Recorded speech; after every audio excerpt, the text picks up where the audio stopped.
Yo, what's up, nation? Welcome to the third episode of the One Shield, One Nation show. It's your boy, Ray to Fab, and today we're going to dive into all the offseason moves we've made so far. But yeah, let's dive in. So going into the offseason, we were second in terms of cap space with well over $100 million to start with. It was definitely interesting to see in what direction the front office was going to go. So the first move that was made was to bring in wide receiver Kyle Phillips. He's been in the league since 2022, where he was drafted by the Tennessee Titans in the 5th round. In terms of NFL production, he had 23 catches for 259 yards with no touchdowns. He also had some special teams play, returning punts, but those numbers were also pretty pedestrian. I think he had a long return of 46 yards, but that's more or less it. He was with the Titans for about 2 years, but battled multiple injuries, so they ultimately let him go. After that, he signed with the Eagles, where he was on the practice squad all year. Even though he wasn't called up to the active roster, he still received a Super Bowl ring for that, so that's kind of cool. I ultimately think he's probably just going to be a practice squad guy or a special teamer at best, but one thing to note is that he was coached by Chip Kelly at UCLA for 4 years. He managed to get some good production out of him, especially in his last year where he had over 700 yards and 10 touchdowns, so maybe Chip believes he can unlock that potential if he could stay healthy. In terms of contract, he signed a 1 year, $1 million and some change dollar deal, so it's not a big hit at all. So I think it'll be an interesting move to see what happens. The next move that was made was to sign safety Isaiah Pola-Mao to a 2-year, $8.45 million contract extension. I thought this was a good move since both Epps and Moehrig were free agents and figured they would want a bigger payday. Pola-Mao is a tall, 6'4", hard-hitting safety, which is what Carroll loves. In terms of production, Pola-Mao had a pretty good year last year. He started 14 games, had 89 tackles, 57 solo, and 2 forced fumbles along with the sack. I could definitely see him starting for us next year, being that he has familiarity in Graham's system, and I'm pretty sure Pete will be excited to coach him up. A quick fun fact is that he is a nephew of Hall of Fame safety Troy Polamalu, so I'm sure he gets a lot of inspiration from there. The third move, and maybe the biggest, was a contract extension of Max Crosby. He signed a 3-year deal worth $106.5 million with $91.5 guaranteed. That made him the highest paid non-QB at the time, although some players have already passed him up since free agency began.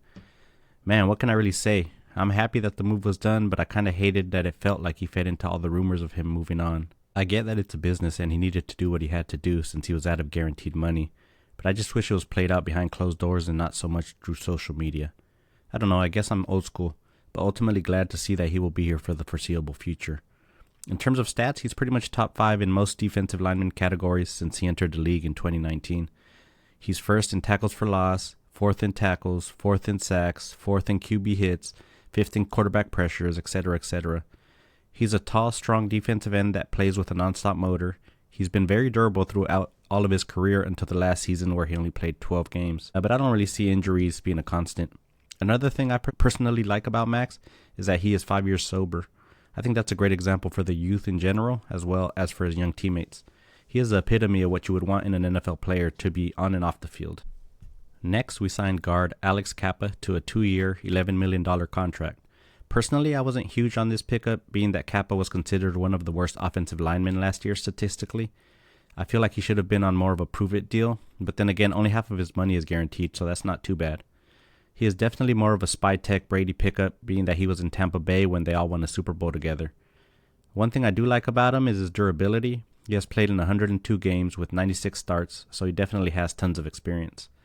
Hopefully last year was just an off year and he can take a big step forward in protecting the quarterback. Our 5th move was to re-sign defensive end Malcolm Kuntz. We signed him to a 1-year, $11 million deal. This was definitely a high-level prove-it deal, being that he sat out all of 2024 with an ACL tear. In 2023, he had career highs in tackles with 40, 8 sacks, 6 of which came in the last 4 games of the season, 17 QB hits, 9 tackles for losses, and 3 forced fumbles. If he can stay healthy and start the season strong, he will definitely be a force opposite of Max Crosby and would command an even bigger deal next offseason. Another piece of our defensive line that we brought back was defensive tackle Adam Butler. He signed a 3-year, $16.5 million deal with 11 of it guaranteed. I was happy with the re-signing. I felt that he had a very strong season last year playing in all 17 games.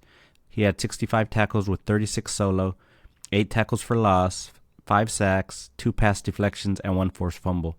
I also like that he won a Super Bowl while in New England, so that's just another piece with the Super Bowl winning mentality. Overall, this was a solid move and he was well deserving of a nice payday. The biggest move so far on the offensive side of the ball was trading for quarterback Geno Smith. We traded away one of our third-round picks to Seattle for him.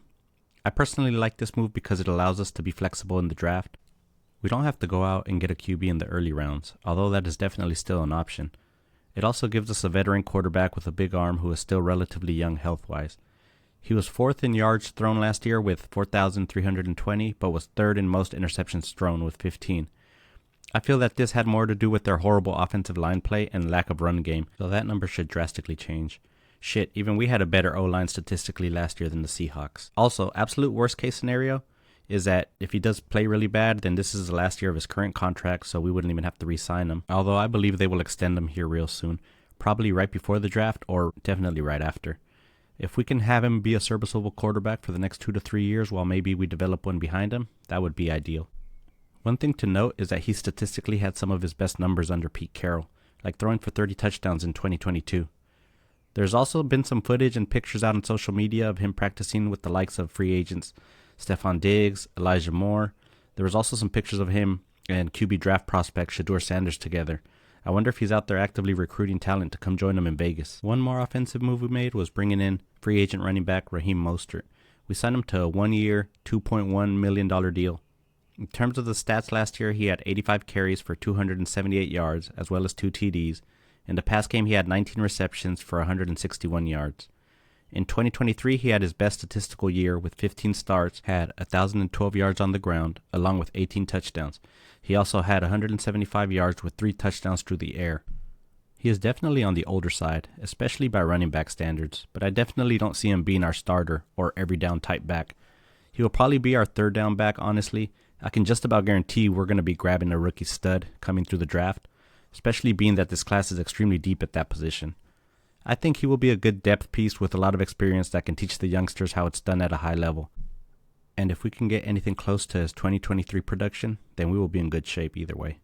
Our next handful of signings were on the defensive side of the ball. We brought in safety free agent Jeremy Chinn. He signed a 2-year, $16 million deal. He was previously with the Washington Commanders, where he had statistically one of his best seasons. He started in all 17 games, recorded 107 tackles, 73 solo, 7 tackles for loss, 2 sacks, 1 interception, 5 passes defense, 1 forced fumble, and 2 fumble recoveries. He also started 3 postseason games, totaled 26 tackles, 1 interception, and 1 pass defense. He is a tall, hard-hitting, versatile player that can play at safety, play in the nickel. He's even played at linebacker. One negative is that early in his career, he was injury-prone, but I think he got past the injury bug, being that he started in 20 games last season. I also think this pickup will be sneaky good and will work because of the Dan Quinn-Pete Carroll connection. For starters, I'm sure Carroll hit up Quinn to pick his brain on Chinn, see what kind of player he is, his mentality and whatnot. Also, Quinn and Carroll have similar defensive minds, so it should be an easy transition for Chinn. One fun fact is that he is the nephew of Hall of Fame safety Steve Atwater. He has said in the past that Steve has been a great resource for him. He is someone that he can count on and reach out to, so that's pretty legit. Overall, I think this is a solid move for us, and I can definitely see Chinn being one of our starting safeties next year. We also brought in DB Lonnie Johnson Jr. on a 1-year, $1.6 million deal. He is another tall DB at 6'2" and a hard hitter, which is what Carroll likes. He has moved around the league with multiple teams, but doesn't seem to be able to make it onto the team or even stay on it. He does have 4 interceptions in his career, as well as 150 solo tackles, so that's a bright spot. In watching his press conference and interviews, I did like his attitude towards the organization. Seemed like he was mature in his thinking and understands that this can potentially be his last real chance to make it on the team. This move seems to me like a depth piece, if anything a special teams type move, but in working with Carroll, maybe he can elevate his play. Yet another move at DB was that we brought in cornerback Eric Stokes on a 1-year, $3.5 million deal. He was previously in Green Bay for 4 years, since being drafted in the first round of the 2021 draft. He has also battled the injury bug, missing a lot of the 2022 and 2023 season. In 2024, he played in 17 games where he started 7, so shows that he is healthy, but his play overall was pretty underwhelming. His career stats are 45 games played with 32 starts, 127 total tackles with 97 solo, 1 interception, and 14 passes defense. Overall, this is a depth, prove-it type deal. Let's see what he can bring to the table and go on from there. A move we did at linebacker was to bring in Landon Roberts on a 1-year, $3 million deal. He has been on 3 teams where he has played in 140 career games with 105 starts.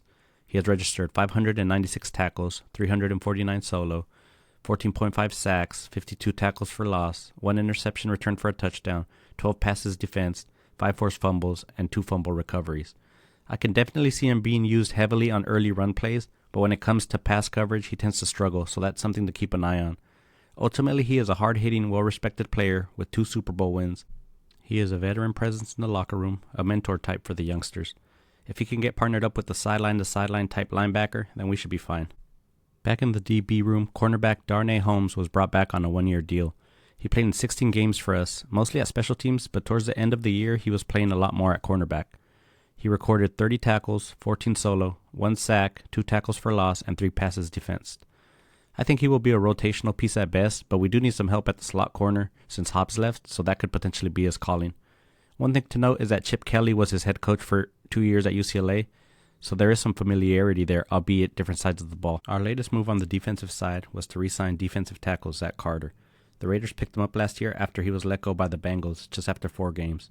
He played in 8 games for us where he had 13 tackles, 6 solo, 1 sack, 1 pass defense, and a QB hit. He has played in 45 games in his career, so he has some experience in the league. He will definitely be a rotational player for us, subbing him in and out with Butler and Christian Wilkins. So far, the regime has made about 14 moves. To me, it seems that they are being very smart with the signings, giving a lot of shorter type prove-it deals with the understanding that they were lacking in depth, trying to see if we can bring in players that will fit their given schemes on all sides of the ball. They are high-character players familiar with the coaching staff and what they will be asking of them on and off the field. I can definitely see the type of hard-hitting focused players that they want in the building, and I know for a fact that we aren't done in free agency. There's already reports that we are bringing in a linebacker, but I'll wait till it becomes official to break that down. But yeah, Nation, I'll cut it here, but be on the lookout for the next video where I'll be talking about all our players that we have lost to free agency, as well as any other Raider rumors or news that pops up. Before I go, do me a favor, hit that like and subscribe if you haven't already. Also, drop a comment down below. Let's talk, Nation. Peace.